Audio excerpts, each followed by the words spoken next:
1942. A world at war. Deep in the heart of the Soviet Union, the German war machine seemed unstoppable. After a year of relentless invasion, Nazi Germany had pushed hundreds of miles into Soviet territory, leaving a trail of destruction in its wake. Cities had fallen, armies had been shattered, and millions were under occupation. For Adolf Hitler, one final prize lay within his grasp, a city that bore the name of his arch-nemesis, Joseph Stalin. This was Stalingrad. Why did this one city matter so much? It wasn't just about the name, though the propaganda value of capturing Stalin's city was immense. Strategically, Stalingrad was a vital industrial hub on the banks of the Volga River.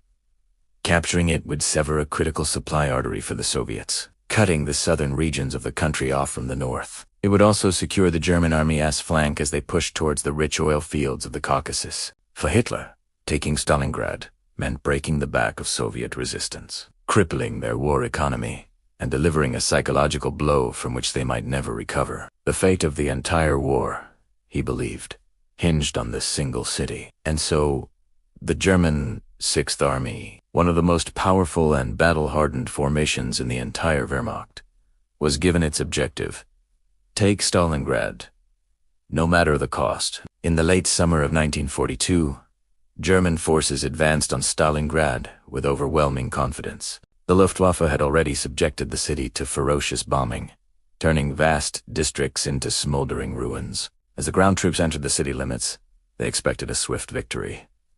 To them, the war in the east was nearly won. They believed the Red Army was on the brink of total collapse.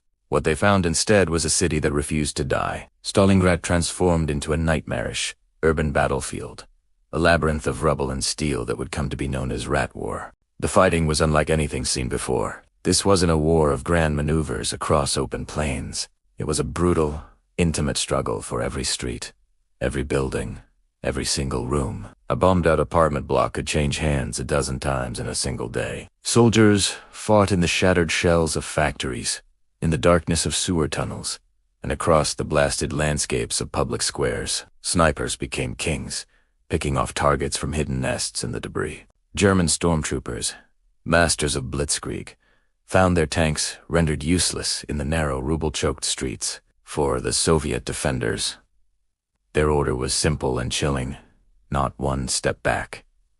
They clung to their positions with ferocious tenacity, turning every ruin into a fortress and making the invaders pay for every inch of ground and blood. As autumn turned to winter, the situation in Stalingrad descended from a brutal battle into a vision of hell on earth. The infamous Russian winter arrived, not with a gentle snowfall, but with a savage, biting fury. Temperatures plummeted to 30, then 40 degrees below freezing. For the German soldiers, equipped in their summer uniforms and completely unprepared for such conditions, the cold became an enemy as deadly as any Soviet soldier. Frostbite was rampant. Engines froze solid. Weapons ceased to function. Compounding the misery was starvation. The German supply lines, already stretched to their breaking point, began to file. Rations were cut again and again, until soldiers were surviving on thin soup and stale bread. They were freezing, starving, and trapped in a meat grinder of constant, close-quarters combat. Every day, thousands died from bullets, from shells, from the cold, from hunger, from disease. The city was a graveyard, littered with the frozen bodies of men and animals. The once proud German soldiers were reduced to wraiths, their morale shattered, their hopes of victory turning to a desperate struggle for mere survival in a frozen, urban wasteland. While the German Sixth Army was being bled white inside Stalingrad, the Soviet High Command was meticulously planning a move that would change the course of the entire war. For months, they had been secretly amassing immense reserves of men and tanks on the flanks of the German position. On November 19th, 1942, they unleashed Operation Uranus. In a massive,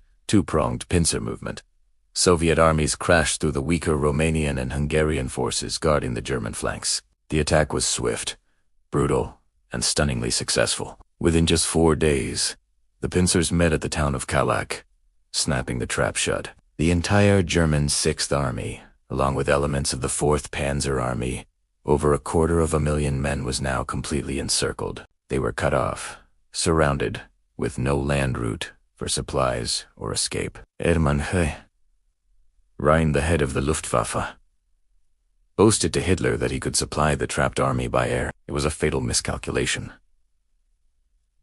The air bridge was a disaster. Bad weather, relentless Soviet anti-aircraft fire, and the sheer logistical impossibility of the task meant that only a tiny fraction of the necessary supplies ever reached the pocket. The trap was sealed. For the soldiers inside, the horror was just beginning. There was no food, no ammunition, no medical supplies, and no way out. For the next 2 months, the encircled Sixth Army slowly and agonizingly disintegrated. The promise of an airlift had been a lie. The promise of a relief force breaking through the Soviet lines was a fantasy. Hitler, in a fit of delusion from his distant headquarters, forbade any attempt at a breakout, and promoted the army's commander, Friedrich Paulus, to field marshal, reminding him that no German field marshal had ever surrendered. It was a demand to fight to the last man, a sentence of death for his own army. Inside the pocket, or Kessel, conditions were apocalyptic. Soldiers were eating their horses, then dogs, then rats. They were freezing to death in their foxholes. Ammunition ran out. The wounded were left to die without care. Yet, they fought on, driven by discipline, desperation, and the faint, dying hope of rescue. But by the end of January 1943, all hope was gone. The Soviets squeezed the pocket, splitting it in two. On February 2nd, a gaunt and broken field marshal, Paulus surrendered what was left of his command. Of the nearly 300,000 men trapped in the Kessel, only about 91,000 were taken prisoner. Starved, frozen, and sick. Fewer than 6,000 of them would ever see Germany again. The Battle of Stalingrad was over. With over 2 million total casualties on both sides, it remains the single deadliest battle in the history of human warfare. The surrender at Stalingrad was more than just a military defeat for Nazi Germany. It was a catastrophe of unprecedented scale, a turning point from which the Third Reich would never recover. It shattered the myth of German invincibility. For the first time, the entire world saw the German war machine not just stopped, but utterly annihilated. The loss of the elite Sixth Army was a blow the Wehrmacht could not absorb. They had lost not only hundreds of thousands of their best soldiers, but also vast quantities of tanks, artillery, and equipment that could never be replaced. From this moment on, the strategic initiative on the Eastern Front passed permanently to the Soviet Union. The Red Army, its morale soaring, began the long, bloody push westward that would end 2 years later. In the ruins of Berlin, Stalingrad marked the beginning of the end.